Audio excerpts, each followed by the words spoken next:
చెప్పండి సార్. ముందుగా V3 news ప్రేక్షకులకు నమస్కారం అండి.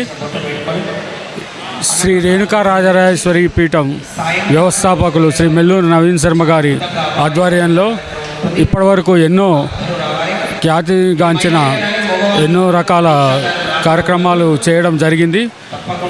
ఇప్పుడు లోక కళ్యాణార్థం ఈరోజు అంటే 9, 10 తారీఖులలో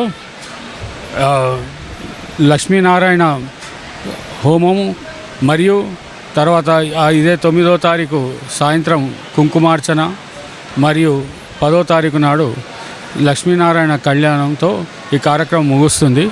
ఇది లోక కళ్యాణార్థం చేస్తున్నది.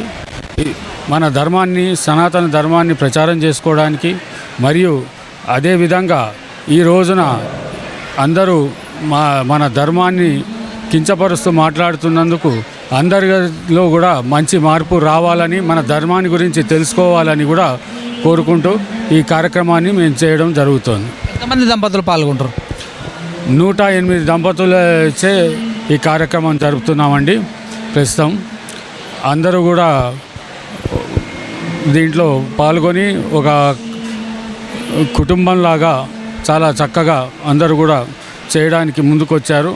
అందరూ కూడా వాళ్ళది ఒక కోరిక ఏంటి అంటే సనాతన ధర్మాన్ని పరిరక్షించడం, సనాతన ధర్మాన్ని పునఃవైభవం తీసుకురావడానికి కోసమే ఈ దీంట్లో పాల్గొంటున్నారు. ఎంతమందికి ఏమైనా చేశారా? ఇది మొదటిదా? ఇంకా మొదట ఎలా ఉంటారు? ఇంతకుముందు శతచండీ యాగం ఒకటి చేశామండి.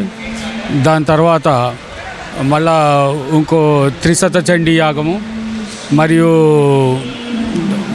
మహేశ్వర ఆంజనేయ ఇది కూడా ఒకటి చేశాము కార్యక్రమము. ప్రతి సంవత్సరం కూడా ఈ కార్యక్రమాలు మేము జరుపుతూ వస్తున్నాము. కరోనా టైంలో కూడా జరిపాము. కరోనా పోవాలని చేయడం జరిగింది. అది కూడా మంచి ఫలితాన్ని ఇవ్వడం జరిగింది. ఆ యాగంలో పాల్గొన్న వేల మంది పాల్గొన్నారు. కానీ ఎవరికి కూడా ఆ కరోనా అనేది రాకుండా కూడా కరోనా సమస్య కూడా ఆ భగవంతుడి దయ వల్ల, అమ్మవారి దయ వల్ల సమసిపోయింది. Thank you.